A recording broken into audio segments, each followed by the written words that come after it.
mau memenangkan perang melawan globalis COVID. Produksi Fanus, vaksin Nusantara untuk 200 juta masyarakat dalam 1 tahun ke depan. Caranya, nah old mind bingung, new mind ya sudah ada solusinya. Menang perang melawan COVID bukan pakai vaksin yang dapat restu BPOM saja seperti AstraZeneca, Pfizer, Sinovac buatan asing globalis yang dibawa oleh broker pembela globalis. Tetapi pakai yang buatan lokal, diperbanyak, dipercepat, baik itu vaksin merah putih atau apapun yang lokal, dan percepat produksinya serta dikawal ketat oleh Departemen Kesehatan.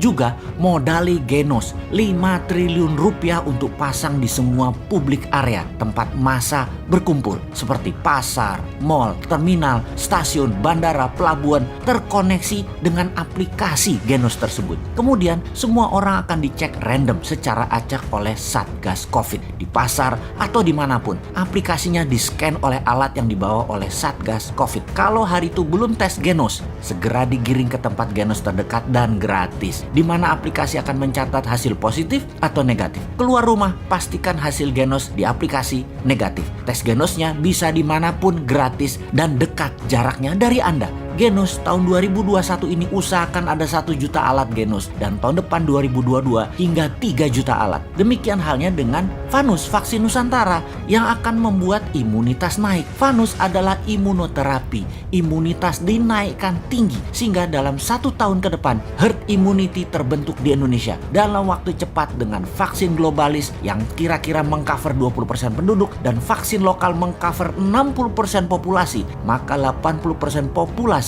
memiliki tameng COVID hanya dalam waktu 1 tahun ini. Coronavirus tersudutkan. Cangkangnya yang tumbuh di tubuh manusia tidak ada tempat lagi. Indonesia dengan demikian menang melawan virus corona. Tahun 2022 semuanya baru. Indonesia menang dan Indonesia berdaulat. Gaspol kendalikan dunia. Dengan apa? Salah satunya dengan vaksin Nusantara dan Genos, serta jadikan kekuatan pangan dan mineral sebagai ujung tombak kendali dunia. Sungguh, semua ini tidak menghabiskan dana banyak. 50 triliun rupiah saja sudah selesai. Bukan ratusan triliun seperti saat ini dianggarkan termasuk stimulus ekonomi dan gak efektif juga. Oke, baik sahabat, ini hanya sekedar ilustrasi. Dan disinilah sesungguhnya sejak tahun lalu kaum New Mind teriak-teriak kencang. Inilah momen untuk Indonesia menang. Menang melawan COVID. Duluan masuk ke pit stop dan langsung menjadi negara terdepan menyelesaikan COVID di saat negara lain sibuk perang melawan COVID. Tidak ada momen yang terbaik seperti saat ini untuk printing money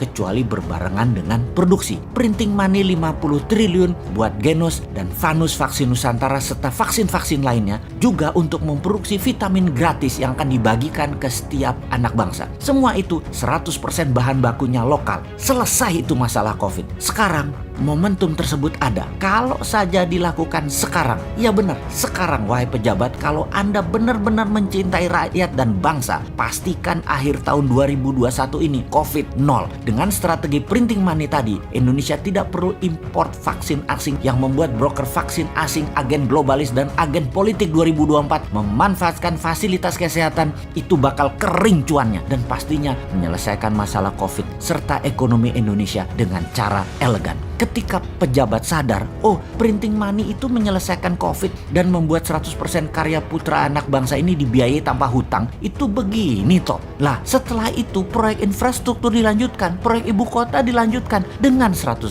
produk dalam negeri. Dan itu semua juga dijaga dengan printing money. Seperti kita pada saat memenangkan COVID dengan memproduksi Genos, vaksin Nusantara dan vitamin. Gak perlu obornya si Jinping, gak perlu dolarnya Amerika dan gak perlu IMF. Duh, gregetan banget nih ngeliatin yang menari di panggung jabatan sudah selama ini bergantung asing terus sampai hutangnya mencapai 6.000 triliun lagi. Kenapa sih ngutang? Ke depan stop ngutang ya. Gitu aja kok mesti kejedot dulu sih kalian.